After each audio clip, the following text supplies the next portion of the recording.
Hello guys, welcome to a law mentor. आज हम देखेंगे return statement order 8 of the CPC. What is a return statement? Return statement defendant का reply रहता है against the plaint. उसके अंदर defendant अपना डिफेंस और ऑब्जेक्शन लिखेगा। What is the purpose of return statement? The respond to the plaintiff allegation, और अपने तरफ का वर्जन ऑफ फैक्ट उसमें लिखना रहेगा। डिस्क्लोज, अगर उसको आपको उसके अंदर अगर कोई फैक्ट न्यू फैक्ट है आप वो लिखेंगे, उसके अंदर आपकी तरफ का स्टोरी डिपेंडेंट उसके अंदर लिखेगा और डिस्क्लोज करेगा। अगर कोई काउंटर क्लेम या सेट ऑफ है तो आप उसके रिटर्न स्टेटमेंट के साथ फाइल करना रहेगा। रिटर्न स्टेटमेंट फाइल करने का एक और मकसद रहता है कि फेयर ट्रायल और मेन डिस्प्यूट क्या है मैटर का, वो बाद में जब फ्रेमिंग ऑफ इशू होता है तो उसमें वो सेट होता है। Time limit of filing after summons, when defendant is receive summons तो 30 डेज का टाइम लिमिट रहता है। अगर 30 डेज में डिफेंडेंट को रिटर्न स्टेटमेंट फाइल करना पड़ता है और एक्सटेंशन पर 90 डेज तक रहता है, मतलब टोटल 120 डेज फाइलिंग का लिमिटेशन रहता है, 30 डेज प्लस 90 डेज। अगर आप 30 डेज में रिटर्न स्टेटमेंट फाइल नहीं करते तो आपके पास 90 डेज रहता है, पर आपको उसके लिए डिले एप्लीकेशन या नोटिस ऑफ मोशन कोर्ट में फाइल करना पड़ेगा और वैलिड रीजन के साथ आपको पहले परमिशन लेना पड़ेगा कोर्ट से कि आप रिटर्न स्टेटमेंट फाइल कर सकते हैं क्या नहीं। आफ्टर 120 डेज आप रिटर्न स्टेटमेंट नहीं फाइल कर सकते। कंटेंट्स ऑफ रिटर्न स्टेटमेंट, आपको रिटर्न स्टेटमेंट में लिखना क्या है ये इंपॉर्टेंट रहता है बहुत। आपको क्या उसके अंदर मेंशन करना है, ये सब पॉइंट बहुत जरूरी इंपॉर्टेंट रहते हैं। New fact must be specifically pleaded. The defendant must raise by his pleading all matters. अगर आप उसके अंदर सूट इस मेंटेनेबल नहीं है, ज्यूरिडिक्शन अलग है उसका, या सेम ट्रांजेक्शन नहीं है, वॉइडेबल पॉइंट इन लॉ है अगर, तो आपको स्पेसिफिकली रिटर्न स्टेटमेंट में लिखना रहेगा। आप उसको छुपा नहीं सकते कि हम बाद में शो करेंगे। ऑर्डर 8 रूल 2 में लिखा हुआ है grounds of defence. Denial to be specific, defendants will not deny generally.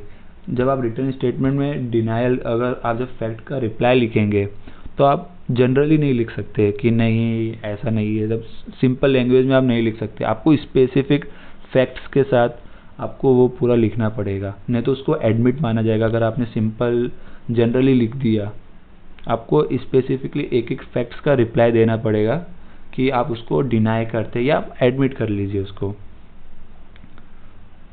आपके पास दो ऑप्शन रहता है, self taken to be admitted. Rule 3 and 5 में डिनाइल के बारे में लिखा हुआ है। Denial should not be evasive. Evasive का मतलब होता है कि घुमा फिरा के लिखने का, बोलना। आप मतलब घुमा फिरा के फैक्ट्स को प्रेजेंट कर रहे हैं रिटर्न स्टेटमेंट में, आपको स्ट्रिक्टली डायरेक्ट उसमें लिखने का है कि डिनाई कर रहे हो या आप एडमिट कर लीजिए। ऑर्डर 8 रूल 4 में इवेसिव के बारे में बताया गया अच्छे से। आप रिटर्न स्टेटमेंट के साथ सेट ऑफ या काउंटर क्लेम भी फाइल कर सकते हैं। आप दोनों साथ में फाइल कर सकते हैं। अगर आपको सेट ऑफ करना है या काउंटर कोई क्लेम, अगर कोई आपका पैसा निकल रहा है उसके पास से, तो आप साथ में आप दोनों एप्लीकेशन साथ में फाइल कर सकते हैं। ऑर्डर 8 रूल 6 में सेट ऑफ के बारे में और 6A to 6G आप काउंटर क्लेम के बारे में आप उसमें उसके बारे में लिखा हुआ है अच्छे से। और प्लेंटिफ भी फाइल कर सकता है रिटर्न स्टेटमेंट, अगर वो परमिशन लेना पड़ेगा उसके लिए, या अगर डिफेंडेंट ऐसा कोई काउंटर क्लेम रखता है तो वो प्लेंटिफ भी रिटर्न स्टेटमेंट फाइल कर सकता है। जैसे मैंने आपको बताया डिनाइल का must be specific not general. Order 8 rule 3 में लिखा गया है। और जनरल डिनाइल में be deem as a admission. Fact not denied specifically are considered admitted. आप जितने भी फैक्ट हैं प्लेंट के, आपको स्पेसिफिकली एक एक फैक्ट का रिप्लाई आपको देने का है उसके अंदर, नहीं तो बाद में वो एडमिट माना जाएगा। Amendment in to return statement. अगर आपको रिटर्न स्टेटमेंट में अमेंडमेंट करने का है तो आपको फ्रेमिंग ऑफ इशू के पहले आपको कोर्ट से परमिशन लेना पड़ेगा अमेंडमेंट का, तो आप रिटर्न स्टेटमेंट में अमेंडमेंट कर सकते हैं बिफोर फ्रेमिंग ऑफ इशू।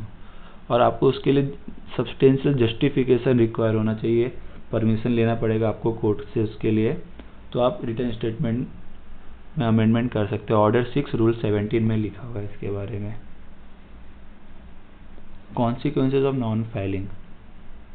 अगर रिटर्न आपको समन्स रिसीव होने के बाद भी अगर डिफेंडेंट कोर्ट में प्रेजेंट नहीं होता है और वो रिटर्न स्टेटमेंट फाइल नहीं करता है तो कोर्ट एक्स पार्टी के लिए प्रोसीड करेगा और जितने भी एलिगेशन प्लेंटिफ ने लगाए हैं वो सब एडमिटेड हो जाएगा, मतलब प्लेंट में जो भी लिखा है वो सब ट्रूथ है और डिफेंडेंट अपना अपॉर्चुनिटी फेल हो जाएगा कि प्रेजेंट करने में, अपने साइड की स्टोरी वो लॉस कर देगा वो। और इसका बहुत कॉन्सिक्वेंसेस रहता है ना फाइल करने का रिटर्न स्टेटमेंट। केस लॉ देखे तो इम्पॉर्टेंट केस लॉ है सब, कैलाश वर्सेस नानकू। इसमें रूल 1 में directory and permissive and not mandatory and imperative, मतलब आपको मैंडेटरी नहीं है फाइल करना। अगर आप बहुत स्पेसिफिक केसेस में ये सब लिखा होता है, ये आपको परमिशन लेनी पड़ेगी उसके लिए जजेस से, तो वो होता है। ये दोनों केसेस बहुत इंपॉर्टेंट है, Salim advocate bar Assam versus union of India भी। Thank you for watching our video.